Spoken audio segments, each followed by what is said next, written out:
let me introduce Sir Masood Ahmed.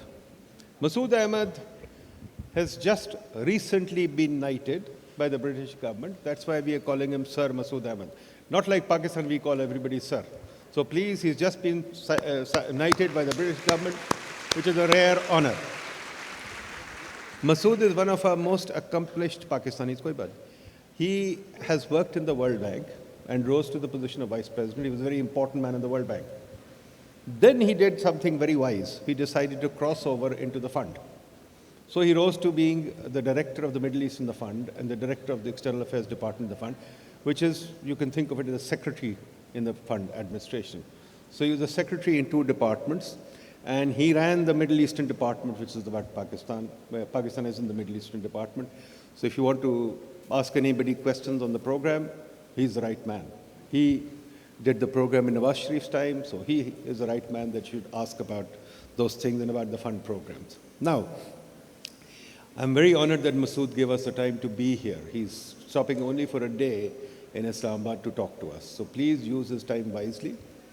So let me begin by asking Masood to give you a rare insight into something that आप लोगों को नहीं पता चलता अक्सर. हम इसको bilingual रखेंगे इसलिए because we've got some foreigners. तो बट ये है कि मसूद साहब से मैं ये पूछना चाहूँगा पहला सवाल कि जी इंटरनेशनल डेवलपमेंट बहुत सारी चीज़ें हो रही हैं. अभी आ रहे हैं मराकेश से जहाँ IMF की वर्ल्ड बैंक की मीटिंग हो रही थी. He's been to many international fora, he speaks on them, he talks about them. So he's going to tell you some very interesting things about what is happening in the international economy in terms of development thought and in terms of what to expect in the future. Masood sir. Thank you, Roksab. First of all, I have to say, this is fantastic. I mean, congratulations to you and to all your team, just to be able to get all of these students, and most of the people in the room are students together. I mean, it's a great feat. So, really.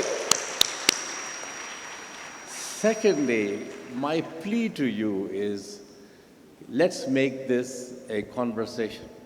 Please, आप सवाल उठाएं. मेरे पास जवाब होंगे तो मैं जवाब दूंगा, नहीं तो कम से कम वो सवाल ही मैं ले जाऊंगा अपने साथ to think about. So please, let's make this as interactive as possible. Now, I don't want to go into too much detail of the world economy, but here are three things about the world economy which I took away from the time I was in Marrakesh, because they had the annual meetings of the World Bank and the IMF. वो हर 3 साल बाद जो है annual meeting is not in Washington, किसी और जगह होती है. इस दफ़ा मराकश में हुई. The first thing is that if you look out for the next few years, the world economy is slowing down हर जगह. Productivity is falling, and so what does that mean for a country like Pakistan? You can't rely on a very buoyant world economy जो हमें खींच लेगी साथ साथ. So first thing we should remember, world economy is slowing down. Not just this year, next year, but अगले 5 साल. Second thing, interest rates आपने देखा यहाँ बढ़ गए, सारी दुनिया में बढ़ गए.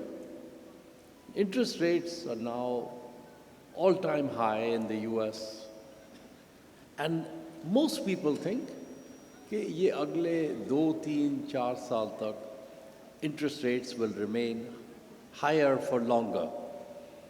So, we've got very used to cheap money. For the last many years, interest rates were running at close to zero. Now, why does that matter to us?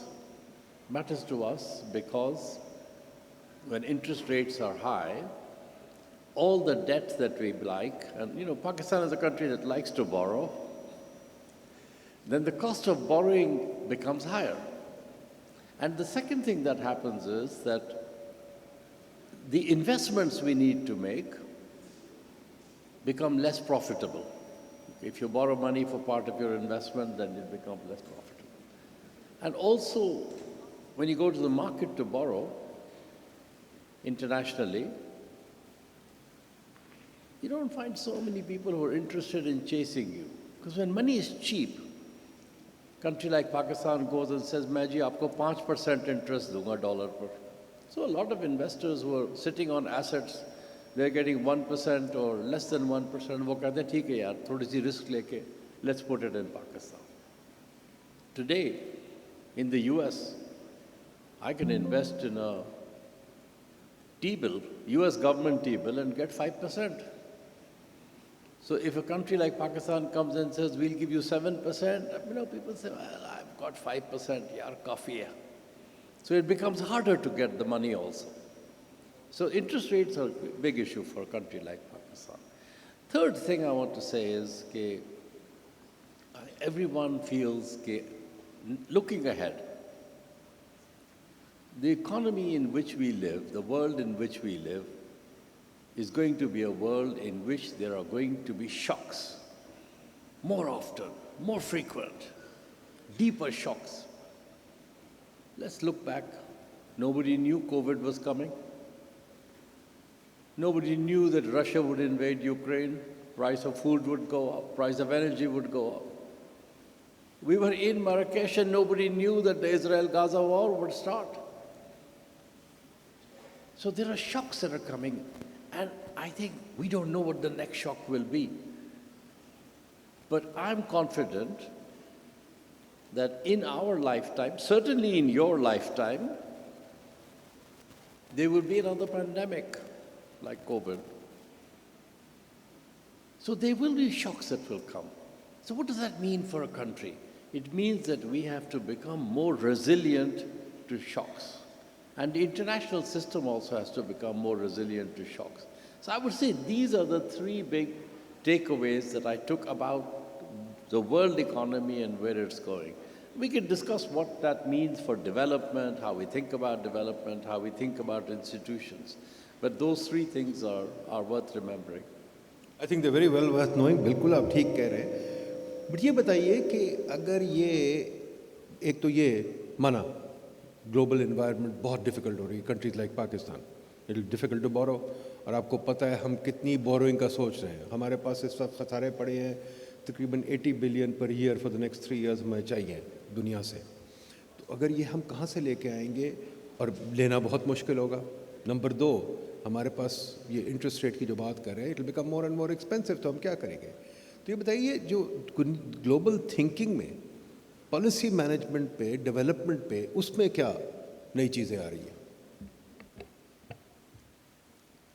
देखिए, I can share with you how I see how our thinking about the process of development has changed.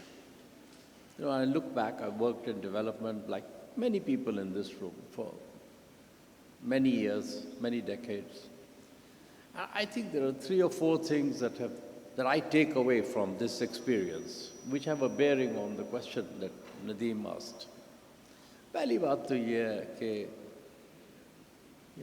when you look back 30, 40 years, our thinking about development was quite limited in terms of what we were trying to achieve and what we thought would bring about improvement in living standards. If you go back to the 1960s, वहाँ तो हमारी thinking ये थी कि बस labor or capital. These countries don't have capital. If you give them capital, you'll see improvement. Now we understand that development is a much more complex process. What determines how you use capital, people start talking about policies से फिर institutions से फिर governance से फिर elite capture, societal transformation. So it's a very big and complex thing. And what I've seen across countries, one of the advantages of working in a place as a World Bank, IMF, you get exposed to many countries. And the one thing I've seen is that the countries that have really transformed themselves, they had their own strategy. And it was a sustained hard work over many, many decades and predictable policies over the period. ताकि investors जो हैं उनको पता हो कि हम इस framework में invest कर रहे हैं. You can have good or bad policies. Zahir, that makes a difference. But more important also is to have predictability of policies. I उनको पता है कि जी, this is the frame in which we are going to invest, we are going to make returns. And it's mostly a country-driven process. You know, development agencies like to use country ownership. It's a bit of lip service, but fundamentally, without the countries driving it, the second thing I've learned over this time is the role of international institutions, but not just the World Bank, because we talk about the World Bank a lot, but जितनी भी international institutions हैं, उनका role is actually quite limited. They can't really shape the process of national development. It has to come from within the country. And then I would say the third thing I've learned is macro. IMF का काम तो macro है ना, basically looking at macro imbalances. ये macro जो है, this is something you want to deal with in a way that it doesn't cause you to spend too much time on it. You had a chart a little while ago, I think the Renab put up a chart which showed how often Pakistan goes to the IMF. तो एक तो we can discuss why it goes to the IMF so often, but उसका नतीजा ये होता है कि public policy का focus becomes on managing the books, short-term account handling, how to avoid another boom-bust cycle. तो जो fundamental reforms पे discussion होना है in any country, which is what this is all about, that gets sidelined. And frankly, the thing about macro is that you want to avoid getting it wrong, but getting it right is only the basics. तो अगर आपकी सारी energy और सारा time policy makers का वो macro management में लग जाएगा, then you're never going to focus on the things that really get you from one point to the other. So, and the final thing I'll say, at least I've taken away in the lesson on development is, there are really no shortcuts. In so many countries, you see, they come up with some grand scheme, big project that's going to solve the problem. Actually, I don't think that there's much experience of shortcuts doing anything. Or one shortcut that people talk about a lot is, let's do debt restructuring. If you go and get our debt restructured, this will solve a lot of our problems. But you see, we can talk about debt restructuring if you're interested, but debt restructuring is also very often more complex and difficult thing, which in itself doesn't solve anything unless it's part of a broader reform strategy. So I think all of these things are lessons to take away about development. I'm glad you raised the issue of debt restructuring. You know, we are close to default, and for the last year or year and a half, TVs have been yelling every night, default होने जा रहा है, default होने जा रहा है, ये हो जाएगा, वो हो जाएगा. उसकी solution में हमारे जो economists हैं, कुछ अफसोस आता है कि वो बार बार आके कहते हैं debt restructuring कर दो. तो ये डेट रिस्ट्रक्चरिंग के हमारे मांगने से एक दिन में हो जाएगी, बड़ा आसान काम है क्या? इसके क्या कॉन्सिक्वेंस है, समझा दीजिए हमें कि क्या होती है डेट रिस्ट्रक्चरिंग. देखिए, फर्ज करें आप एक कंपनी है और आपने देखा कि आपके किसी वजह से भी और आपका कर्जा बहुत बढ़ गया, आपकी बैलेंस शीट पे प्रॉब्लम है, आपके पेमेंट्स नहीं कर सकते आप बैंक को, देन यू से कि जी let's go and talk to our bank कि भाई हम आपके जो रिपेमेंट्स हैं वो पूरे नहीं कर सकते.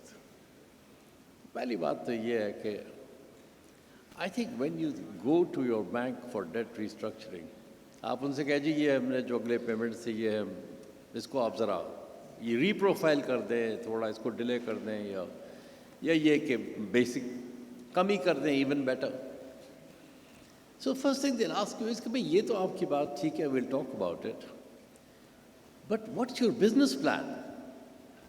आपकी कंपनी के जो ये प्रॉब्लम्स हैं, how are you going to fix these problems? What's your strategy? You have high costs, you have low returns, you have no sales. What is within which you're going to do this debt restructuring? And if you just say to them, "नहीं वो तो हम करेंगे, एक वक्त आएगा, we'll do all that. In the meantime, can you just please forgive the debt?" I think your banker is going to be a little bit less supportive of you. So I would say, sometimes countries are forced to restructure debt. Nobody goes into debt restructuring because they want to. They get forced into it because they have no alternative. But when you go into it, you have to recognize two things. One is that you need to have a broader business plan for the country, which is compelling and which explains to people that this strategy mein ye hissa debt restructuring ka hai. But look at all these other things we are doing. Pehli baat.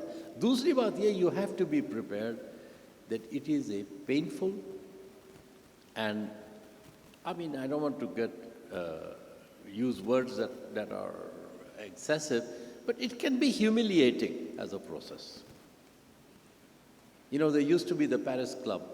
Still is the Paris Club. Paris Club में सबसे ज़्यादा जो है official debt restructuring का जो framework है the Paris Club.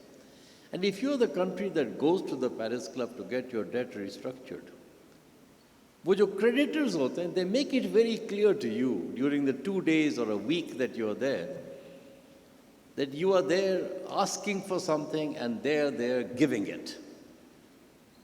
And I think that's something that is inherent in the way debt restructuring is done. And today, for example, debt is a big problem for a number of countries. आधी के करीब 40% low-income countries जो हैं, they have big debt problems. But most of them are not going into debt restructuring because they know that once you go down that tunnel, it's dark, it's long, it's unpredictable, you don't know when you're going to come out and you don't know with what you're going to come out. तो वो कहते हैं इससे बेहतर ये है कि try to avoid this as much as you can. So my sense is, look, it may well be that sometimes it's the only option. When it's the only option, you do what you have to do. We क्या कर सकते हैं? But don't think of it as a shortcut solution. कि हम ये कर लें तो फिर बाकी मुश्किल काम हमने नहीं करने पड़ेंगे. Because that is not going to get you anywhere. ये भी बताइए, at this moment कितनी countries debt restructuring मांग रही हैं या मांगने की कैफियत रख रही है या उनकी सोच है और वो किस मुसीबतों से गुजर रही है. उसके साथ साथ एक और चीज़ है कि डेट रिस्ट्रक्चरिंग में कुछ लोग तो आ सकते हैं. फॉर एग्जांपल वर्ल्ड बैंक तो रिस्ट्रक्चर नहीं करता, IMF रिस्ट्रक्चर नहीं करता, कमर्शियल क्रेडिटर्स भी तो हैं, कमर्शियल क्रेडिटर्स करें. And then the problem of China, इन पे भी थोड़ी बात कर दें. So debt restructuring is a topic that gets people very excited. उसमें लोग they specialize, they write papers about intricacies of debt restructuring. मगर मोटी बात यह है कि at the moment अगर low income countries को आप लें, so I would say about 30 of them have debt issues. उनका जो debt repayments हैं, they're very high, they're having difficulty, but they're managing. 3-4 ने ये कोशिश की है to ask for debt restructuring. Zambia there is one of them, Chad was another one of them. अब ये Sri Lanka, next door to us, is another one of them. It's taken them over a year, sometimes 2 years, to negotiate the process. उस दौरान market से तो ज़ाहिर है कोई पैसे नहीं मिलते. Bilateral creditors भी हाथ रोक लेते हैं उस दौरान because they're supposed to be thinking कि करना क्या. IMF can't do a program during that period because as soon as you get into that issue, IMF has to wait for what they call financing assurances. Financing assurances का क्या मतलब? कि भाई before they go to the board, they have to say कि this is the debt agreement that this country has reached with its debtors. तो IMF वाले भी इंतजार कर रहे हैं. I was on a call the other day with somebody from Sri Lanka, and she was saying that it's been hell for us for the past year because nobody has been giving any support while we are trying to get the Americans and the Chinese to agree that who's going to share how much of the debt burden.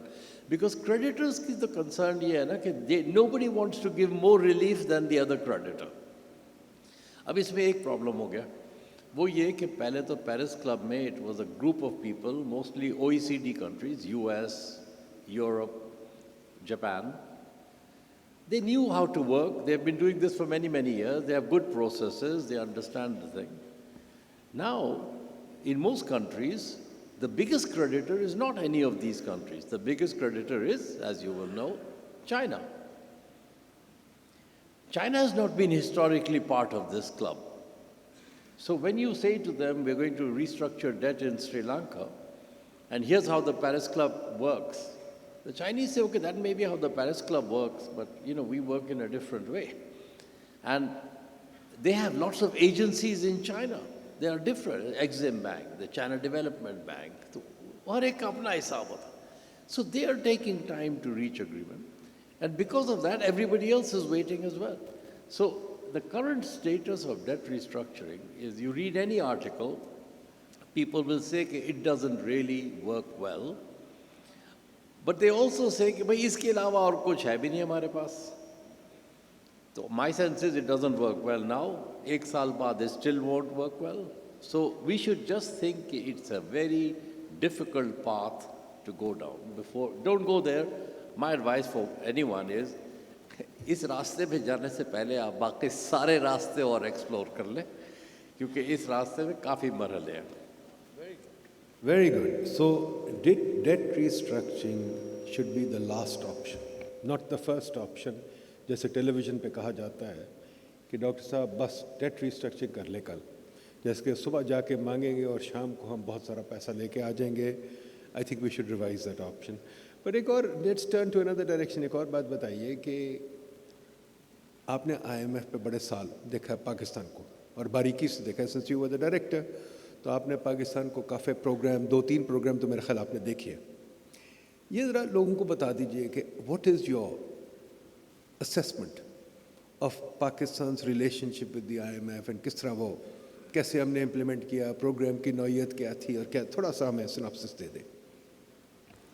ये मुश्किल सवाल पे आ रहा है. So, look, you had a chart there. I think it was, I'm trying to recall which of your two colleagues made that analogy. It was you who said it. Okay. IMF जो है, ये अपना mic बंद कर. Sorry. IMF जो है is very much like the emergency room of the international financial system. And the IMF programs in Pakistan, of which there have been 24, they are quite successful in achieving one thing, which is that 1 year after they start, you find that the macroeconomic imbalances, the balance of payments problem particularly, gets largely contained. How does this happen? Economy slows down, imports go down, reserves begin to build up. So the risk of a balance of payments problem gets receded. But when you go to the emergency room every few months, suppose you're running a hospital, somebody shows up at the emergency room, first time you fix them and you say, thank you very much, bye-bye. फिर वो आते हैं कोई 3 महीने बाद, same problem. आपने कहा भाई ये तो मैं फिक्स कर देता हूँ, but these are the things you have to do to fix your, ताकि ये दोबारा ना हो problem. You have to start walking 10,000 steps every day. अब आपका फ़ोन आपको बता देगा कि आप 10,000 steps कर रहे हैं कि नहीं कर रहे हैं. Please stay off all the high cholesterol foods that you're eating. Try to reduce a bit of stress and stop smoking, please. So the guy says, yeah, absolutely, let's write it down, ये सारी चीज़ें. Then for about 2-3 weeks, they persist. उसके बाद things get easier, life is better, go back to the old things. So they're back 3 months later. Then you say, did you do any of these things? It was very difficult, but now I'm really committed to doing it. अगली दफ़ा. फिर आप short term fix कर देते हैं, and then you have the same problem. So, my friend, the problem is all programs with Pakistan, by and large, do well in the first 18 months, which is the phase of immediate stabilization. Uske baad, the difficult things have to be done. Kawaji, what about the fact that your energy sector is bleeding? That's what's causing a problem. Your tax. Nadeem and I have had a long-standing discussion about whether taxes are too high in Pakistan or not, or too low. But anyway, your expenditure exceeds your income, so you keep borrowing, you have to fix this. You've got all these impediments which stop your exports from growing. Here are things we agreed you would do. And then you've got all of these state-owned enterprises that are basically losing money and need to fix those. So we have a long list of things. The state bank needs to be autonomous, etc. And then you say, okay, what about doing these? So then you start to do them, and then you feel there's lots of pressure from different lobbies. You know, you want to go and put some tax on agriculture, you get your friends coming from there and saying, "Bhai nahi, ye to aapko pata hai, hum pe already itne taxes." Then you want to go and do something with the traders say कि जी ये तो हम पे already बहुत जुल्म हो रहा है. उसके बाद you want to raise energy prices, and it's very hard to do it because most people can't afford the energy bill as it is. So you start slowing down on these things because politically it's hard to do these things. Also you discover that by then your reserves are not bad, you know, they've improved a bit. Then the IMF comes along with the next review. I think they're coming next week. IMF comes along for the next review and they say, well, aren't you running behind on all of these things that you promised? And you say, well, no, but actually we have started this and that. We've got a study underway. So it happens, this dance goes for a little while. And then you say, I think the best thing is कि अब हम थोड़े दिन के अलग हो जाए. आराम से आप जाएं, हम भी जाते हैं. Let the program lapse. Then it lapses for a while. In the meantime, of course, जो चीज़ों से problem हो रहा था, वो आपने वही दोबारा शुरू कर दी. 3 साल बाद, you show up again saying, sorry, actually we have another problem now. So I think the history of the IMF in Pakistan is that they've actually been very successful at preventing a crisis. Now let me say, but not very successful at changing the way the economy functions. Let me just say one other thing, because I know a lot of my friends say, you know, the problem with these IMF people is that, why don't you guys just stop? Let there be a crisis, because it's only after a crisis that people change. तो आप क्यों नहीं हमारा पीछा छोड़ देते? If you really believe that the people don't do these things, then why do you keep coming to our help every time? Because this prevents us from doing the deep reform. It's a serious question. So I just want you to think about the following 2 things in answering that question. पहली बात तो ये कि when there is a crisis, a real default, a real payments crisis, I've seen it in some countries. Who are the people who get hurt? Actually, most of the people in this room will manage. But it's the people outside this room, जिनकी कोई safety net नहीं है. They are the ones who get hurt. I'll give you an example of a country like Lebanon. You know, Lebanon, long time people were saying they were living beyond their means. They had a crisis about 4 years ago. 90% of Lebanon is now below the poverty line. So ordinary people are the ones who get hurt. दूसरी बात ये कि it is true that many reform efforts, deep reform efforts, only start after a crisis. That's the evidence. If you look at the econometric evidence across countries, it's true. But it's also true that not every crisis leads to reform. Just Lebanon is another example. 4 साल हो गए. People thought that if there is a crisis, these people will finally get together and do something. But 4 years later, nothing. Somalia, there was a crisis. 20 years later, they were doing nothing. So I think it's a bit risky to assume that if a crisis ho jaye, then we'll get together and do the reform. Because it may happen, magar ye bhi mumkin hai कि it may not happen. And if it doesn't happen, the people who pay the price are actually going to be ordinary people. So I'm a little cautious about this argument कि भाई आप होने दें crisis, उसके बाद ही ठीक होगा. बड़े सवाल निकलने हैं इसमें से, बड़ी interesting discussion हो रही है, but let's see very quickly. Let me take the first issue. You're saying that not all, but most of the issues that arise in a implementation of successful stabilization program, and B, trying to have a consistent, sustainable growth path. बिल्कुल सही कहा. But you've seen many reform programs around the world.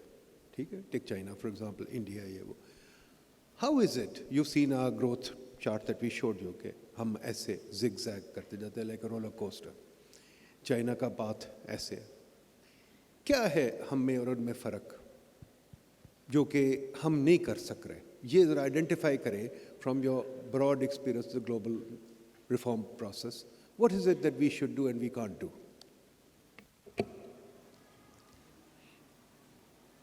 Look, I think it's very hard to pick out a few things and say, okay, yeah, this is the key to growth, you know.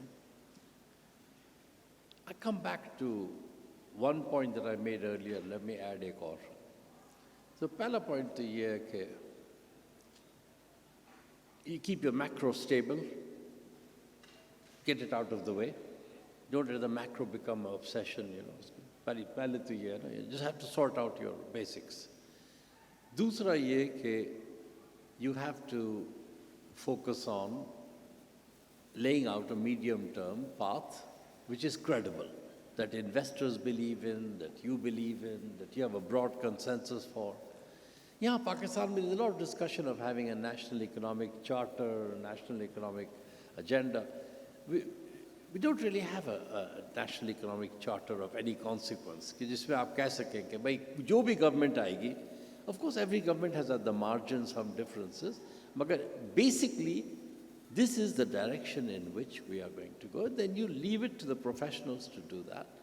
And the third thing I think that's also quite important is that you have to have a level of investment. You know, let's take a very simple thing. There was one chart that was very interesting chart you put up earlier, which showed investment rates.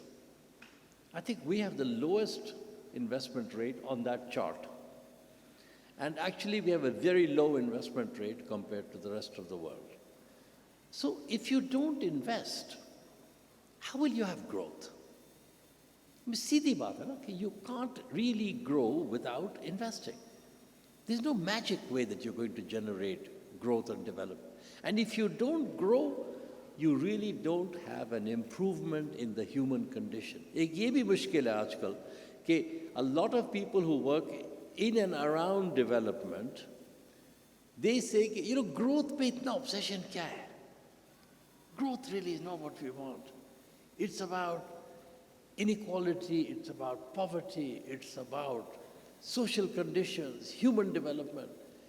Don't be so focused on growth. But the evidence, my friend, is that if you look at the improvement in all of these indicators, they're very hard to achieve without improving the level of economic activity.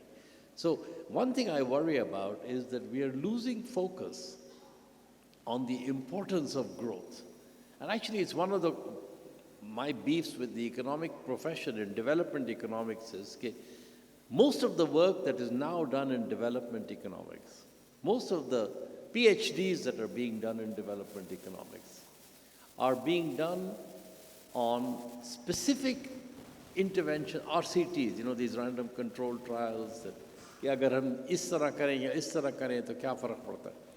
But on the big questions of what can you do to help sustain higher growth rates, because without high growth you can't get any of these good things, that's something on which we are less focused than I think we should be. So I would say that keeping an eye on the medium term and having predictability and consistency is very important. You referred to the obligation of the IMF to kind of ensure that the poor are protected, to ensure that the poor are protected. This is the mission that the World Bank has too. Doesn't that kind of create a disintermediation that the local population or the local elite or the local governance system, whatever you may, are not responsible for the poor, but international agencies are? How would you react to that? So I would say, look, there are two things here. एक तो ये कि for a long time, when the IMF, this is more IMF than World Bank, I would say. So I don't know whether anybody is here from the World Bank or the IMF, but if they are, they can speak for themselves. But when the IMF used to do programs, you know, by definition, let's be clear about this, by definition, when you start an IMF program which is trying to stabilize the economy, that's another fancy term for simply saying you're trying to cut back on aggregate demand because you have an imbalance. You're spending more money than you have, you're importing more than you have exporting, so you have to slow down the economy. And initially, the IMF used to say, we don't care how you do it. Here's the fiscal target. Abhi 7% hai. Next year it should be 5, year after it should be 4, then it'll be 3, it'll be stable after that. But we don't really care how you do it. And then a lot of NGOs started saying, okay, it's not just a question of going from 7 to 5 to 3, but where do you cut your spending? How you cut your spending matters, because sometimes you can cut spending that affects poor people more.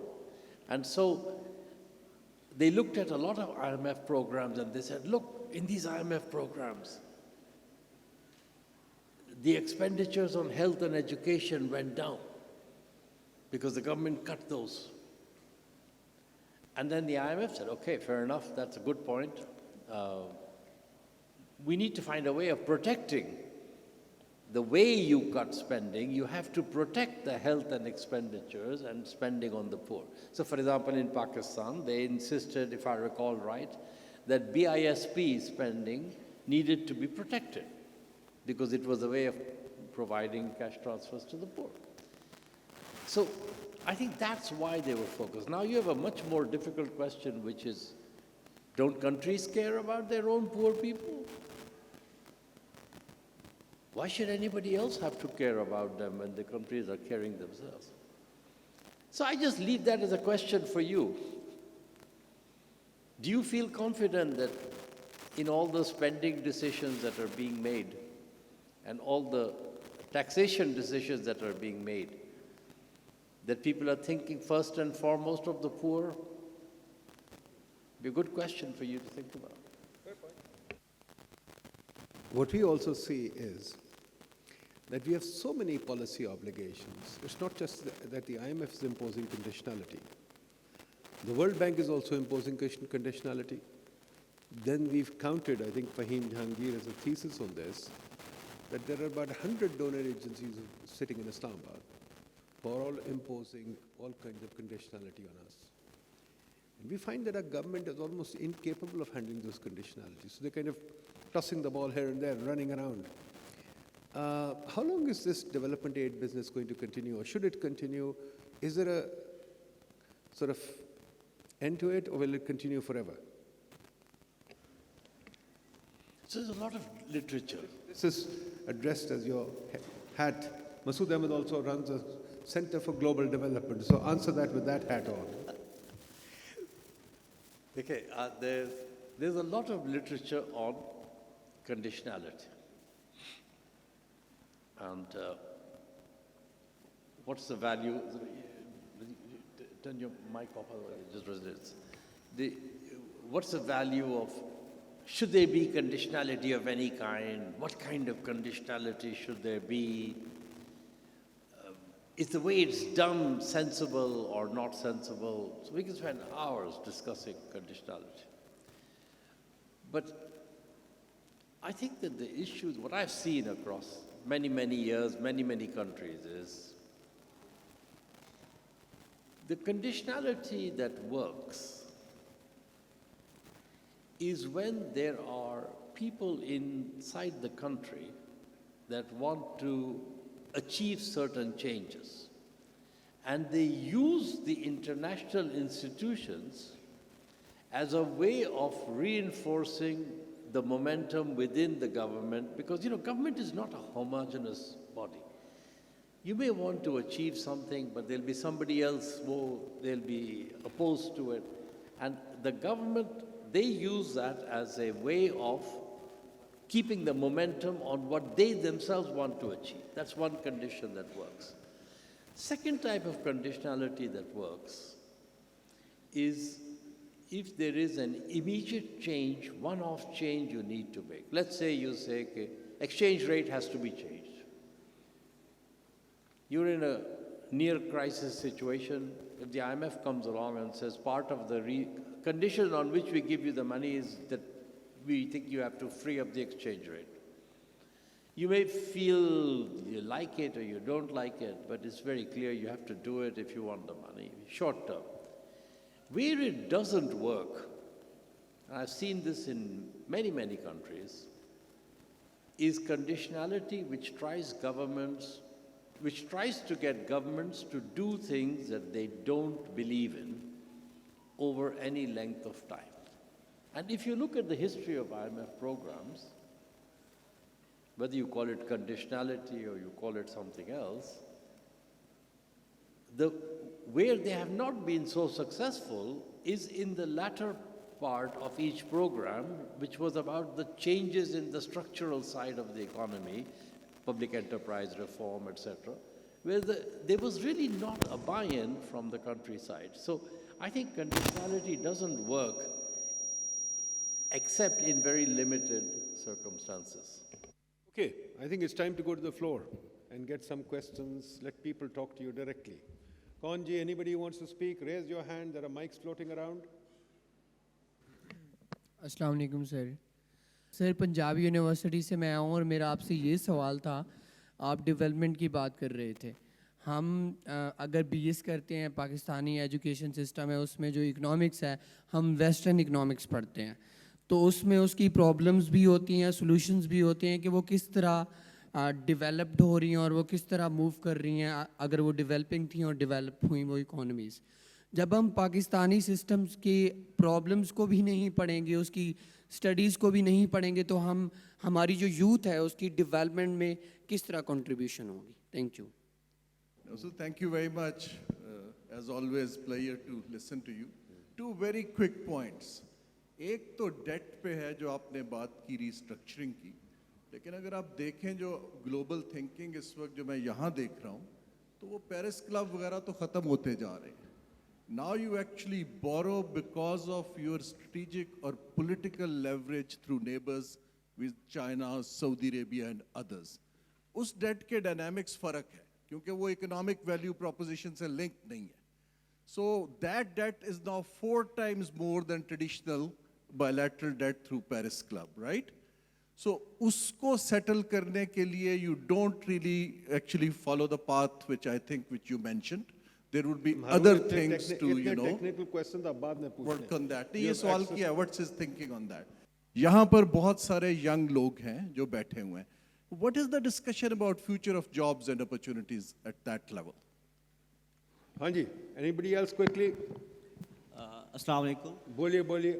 मैं Punjab university से। Sir मेरा question ये है कि जब आप international development की बात कर रहे थे, तो उसमें जो लास्ट हमारे पास यूएनडीपी की रिपोर्ट आई 2021 की, माइक पास रखें यार, तो उसमें सबसे जो बड़ा हम देखने को ट्रेंड नज़र आया है कि हमें मोर देन 50% एचडीआई जो है वो हमें रिवर्सल ट्रेंड नज़र आया है। तो उसमें एक जो हमें वजह नज़र आती है वो हाई पोलराइजेशन है, जिसमें आप भी पॉइंट कर रहे थे कि यूक्रेन वार होगी, अब इसराइल फ़लस्तीन ये इशू है, तो उसमें जिससे आप डेवलप और डेवलपिंग कंट्री दोनों इम्पैक्ट हो रहे हैं। तो उसमें हमारे पास नजिंग का क्या रोल हो सकता है इन टर्म ऑफ पोलराइजेशन, और जैसे हमारे पास आप बता रहे थे कि लो इन्वेस्टमेंट हम जानते हैं, तो उसमें नजिंग का क्या रोल हो सकता है? I think, look, the first point, if I understood it correctly, and I may not have got the point correctly, but the first one, I think, is a more general problem in economics today, which is that in a lot of universities, the teaching of economics is quite removed from the problems of economics that people face when they leave universities. And in the US, for example, in the UK, there's a whole movement of how can we make the teaching of economics, the learning of economics in universities more aligned with the problems. I mean, you can go through a 4-year course in economics and have no idea of what the world is actually doing right now in some universities. And I hope that's, I'm not sure how you're resolving that issue here, but I want to say that I think it's a real issue that needs to be addressed. Now, I think Harun raised a point about debt and China and politics. I want to use that to make 2 points. पहली बात तो ये कि you're absolutely right कि one of the reasons why we're having difficulty in dealing with the debt issues where China is a big creditor, and in many countries China is a big creditor, is not only because the Chinese themselves have no experience of dealing with debt defaults. Baki log to they've had their fingers burned over the years, so they know that this is part of life, they deal with it. But the Chinese, it's relatively recent experience. BRI, the Belt and Road Initiative, they scaled up financing around the world, and some of those projects went wrong. Some of those countries ran into problems. Not everybody, but some of them did, and now they're having to figure out how to deal with this phenomenon that the money we have lent, we can't get back on the terms and times that we had discussed. So they have to figure it out. But there's a second dimension, which is that the rest of the world, I'm thinking more of the US, Europe, they don't want to sort out the debt problem for any country if they think the Chinese are getting a better deal. So वो कहते हैं जी इससे पहले कि we have any agreement, we want to have the same terms for everyone. And the Chinese are not just trying to sort it out for themselves, but they also don't have the experience of working in a multilateral framework to deal with that. So I think this is a learning process. That's one of the reasons why it's a problem. But I want to say one thing which is related to that. Look, I think, I didn't mention it earlier, but sort of economics, sort of politics. The days when we could do development and we could do economics purely as economists and as development experts are over. अब वो ज़माना गुजर गया. पिछले 25 साल जो थे, they were developments के लिए, they were like a golden period.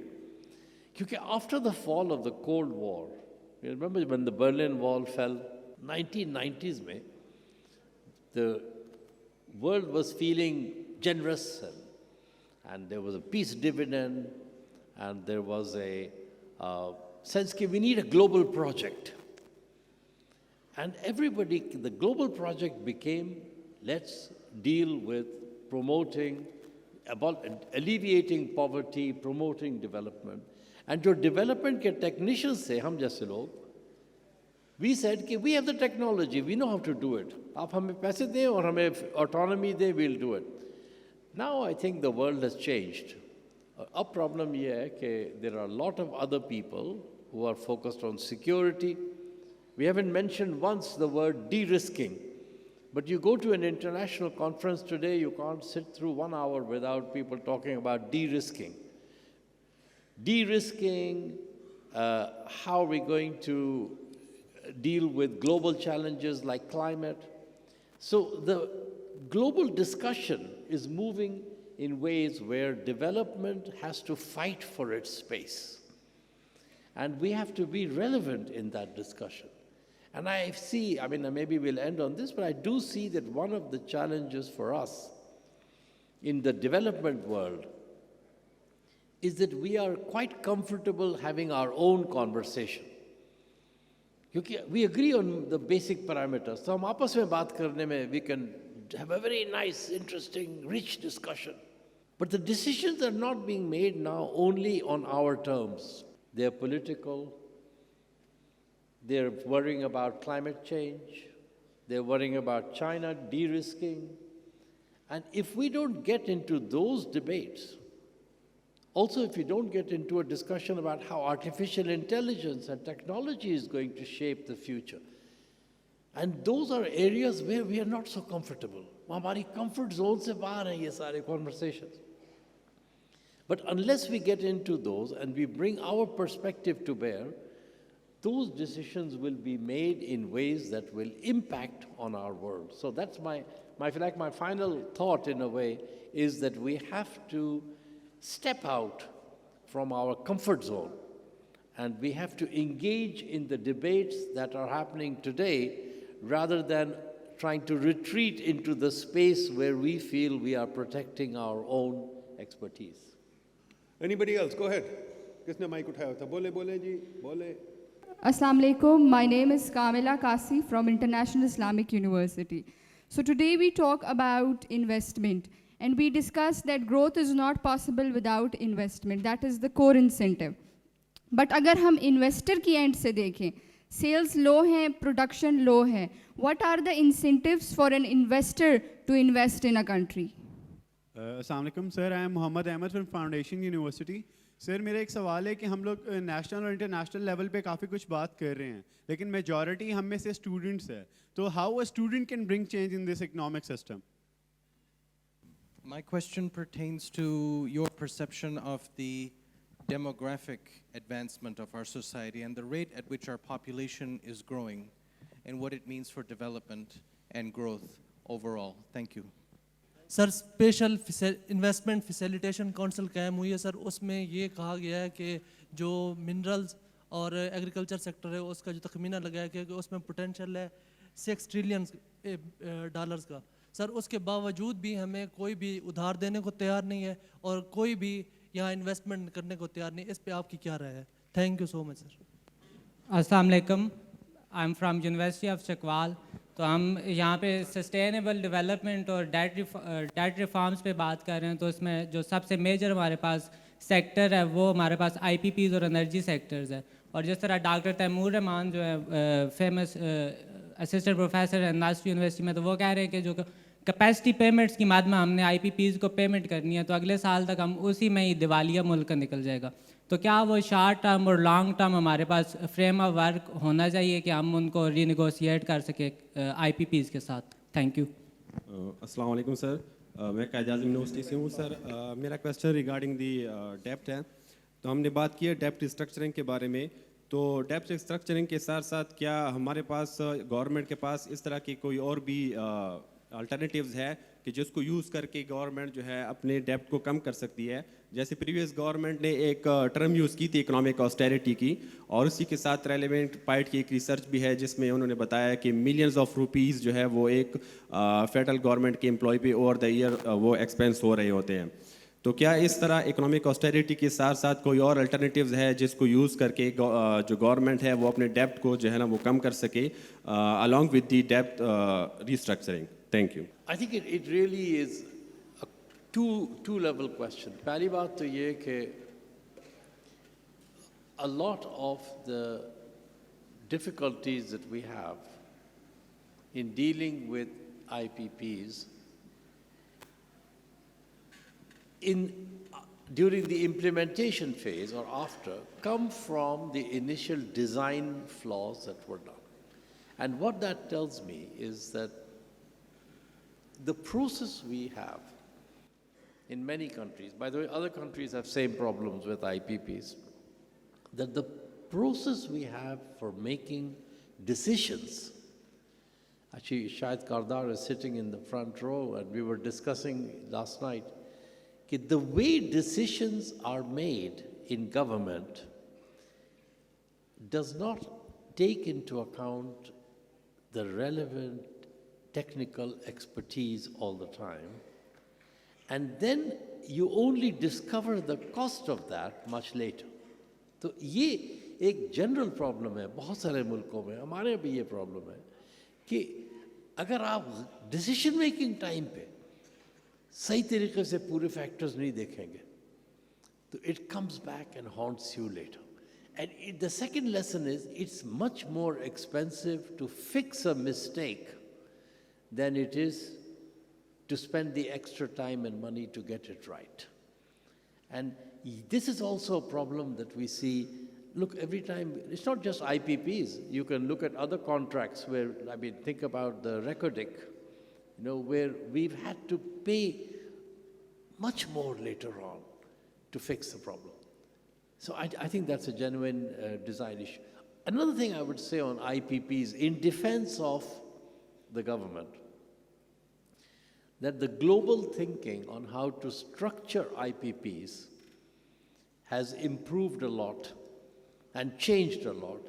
Because it's not just here that people are discovering that shuru mein jab IPPs came up as a concept, everybody was very gung-ho, that this is the solution. If you look at the UK, let's look at another country. UK mein, they did a lot of privatization of railroads, water company. A lot of the utilities were privatized 20 years ago. And then they discovered that the contracts they had set up, the structure they had set up, where the rail track is run by one company, the railroad is run by another company. And they thought this was very clever at the time. हम market create कर रहे हैं, एक आदमी rail track चलाएगा, railroad operators compete करेंगे. Net result क्या हुआ? आज UK में trains are more expensive than anywhere in Europe. Everybody complains about the service. And every few years they show up to ask for some money from the government. क्योंकि वो design problems जो थे, they are now coming back to haunt us. So I think people are realizing that a lot of the initial burst of thinking, okay, we can get other people to do these things, is turning out to be false. A final thing about this, I would say, is that I'm a little skeptical in life about a lot of these programs. Because the real question is not whether the public sector is taking a risk, taking the risk on itself, on its books. The question is how far you have to dig in the contract before you discover the page where ultimately the risk comes back to the public sector. But the return we often give to the private sector is based on the assumption that they are carrying the risk. But in reality, when you look around the world, I'm not talking about any particular contract, I'm not talking about any particular country, I'm making a general point that what you often find is that it's the public sector that still carries a lot of the risk in one form or the other. So I think it's just important to bear that in mind. Now on taxes, I'm not sure exactly what the point was, but look, I think the basic point on taxes is twofold. एक तो ये कि at the end of the day, you have to have the resources to pay for your expenditures. If you're the public sector, you spend 20-25% of your income, national income in expenditures. You have to be able to finance this, पहली बात. दूसरी बात ये कि the fact that you have to be able to finance this doesn't mean that you can raise the money any which way. You have to spread it in a way that there is legitimacy and that some people don't feel that they are unfairly paying a very large share of their income in taxes and others are getting away with nothing. And the second thing is that at the end of the day, it's about social contract. Agar people don't believe that they're getting value for money on the expenditure side, then it's going to be very hard to build public consensus to raise more money. So I think we had a conversation last week in Oslo, and there was a person there from Finland, and the Finns have 50% of their income goes in taxes.